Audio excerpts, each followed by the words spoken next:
De bate-papo esportivo, hora do Felipe Diniz. Felipe, boa noite.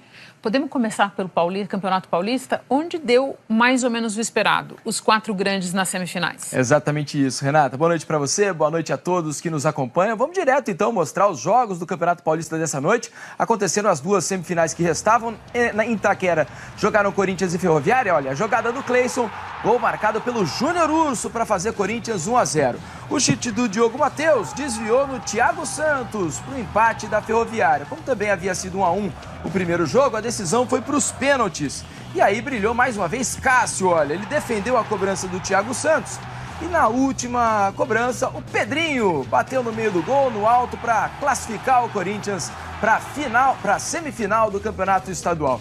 Olha o que o Antony fez do São Paulo no jogo contra o Ituano. Olha a caneta que ele deu no Peri, no meio das pernas. Aliás, o Antony foi o grande destaque do jogo. Olha, ele rouba essa bola aí no campo de defesa, arranca em velocidade, faz uma pausa ali na entrada da área, vê muito bem o Pablo lá do outro lado, que domina bem, chuta, é travado no rebote. Outro garoto da base do São Paulo, Lisieiro, bate para fazer o gol da vitória do São Paulo. São Paulo já havia vencido o primeiro jogo, bate o Ituano mais uma vez e também se classifica para as semifinais do estadual. Aí a comemoração dos garotos do São Paulo que deram nova vida para o time. E aqui no telão a gente tem os confrontos das semifinais do estadual. Teremos São Paulo e Palmeiras. Esse jogo deve ser no sábado, porque o Palmeiras joga na terça-feira pela Libertadores. No domingo a gente deve ter Corinthians e Santos. Definidas as semifinais, prometem jogos muito bons, os 4 grandes classificados, Renata. Agora tivemos jogos em outros estaduais também, né, Felipe? Isso mesmo, Renata. Tivemos jogos importantes pelos estaduais espalhados pelo país. Vamos começar pelas quartas de final do Campeonato Gaúcho.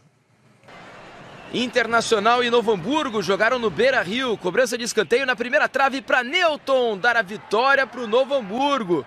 Mas quem se classificou foi o Inter mesmo, que venceu o primeiro jogo por 2-0.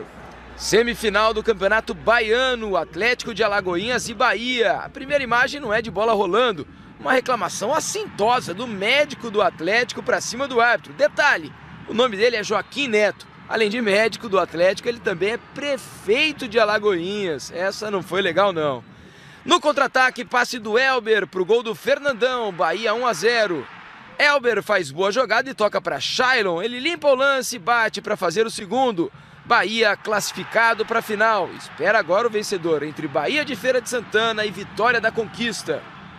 Campeonato Goiano, Goiás e Aparecidense, contra-ataque do Goiás. Michael toca para Renatinho fazer 1-0. Washington bateu de fora da área e o Sidão não pegou. A Aparecidense virou o jogo nos acréscimos, nesse pênalti bem cobrado por Alex Henrique. Final, Aparecidense 2, Goiás 1.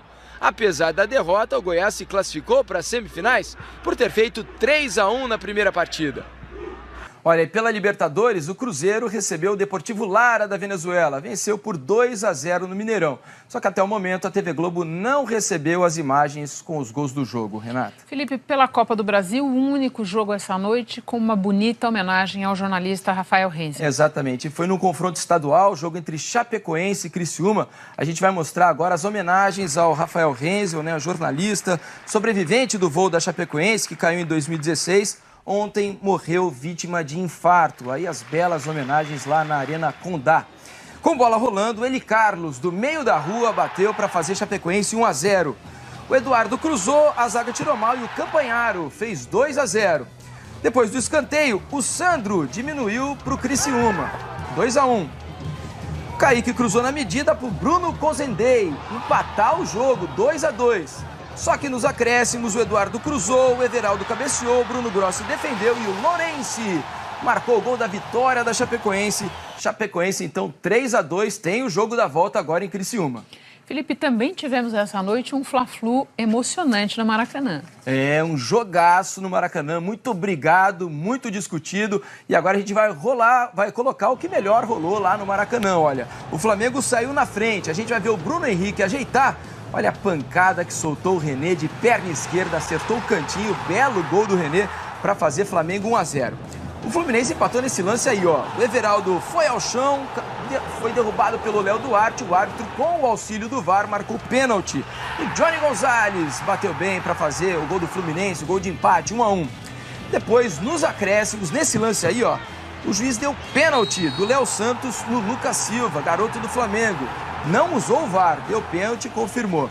E aí o Everton Ribeiro bateu com muita categoria para dar a vitória ao Flamengo nos acréscimos, 2-1 sobre o Fluminense. E nesse jogo também algo chamou a atenção, todo mundo muito preocupado com o Abel Braga, técnico do Flamengo. Olha, a gente tem imagens do Abel no finalzinho do jogo, isso ainda foi antes da cobrança do pênalti que a gente acabou de mostrar do Everton Ribeiro, passando mal, sendo auxiliado pelos médicos do Flamengo e sendo levado para o vestiário. Logo depois da cobrança, ele entrou no vestiário. Depois do jogo, ele saiu aí sorrindo, mas de cadeira de rodas, foi levado para um hospital na zona sul do Rio de Janeiro. O Abel teve de ser levado com a ajuda de uma ambulância. E o médico do Flamengo, depois do jogo, o doutor Gustavo Caldeira, falou sobre a situação do Abel. Vamos acompanhar.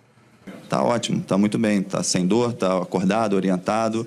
Inclusive pediu, como eu falei há pouco, para passar o recado para a torcida do Flamengo.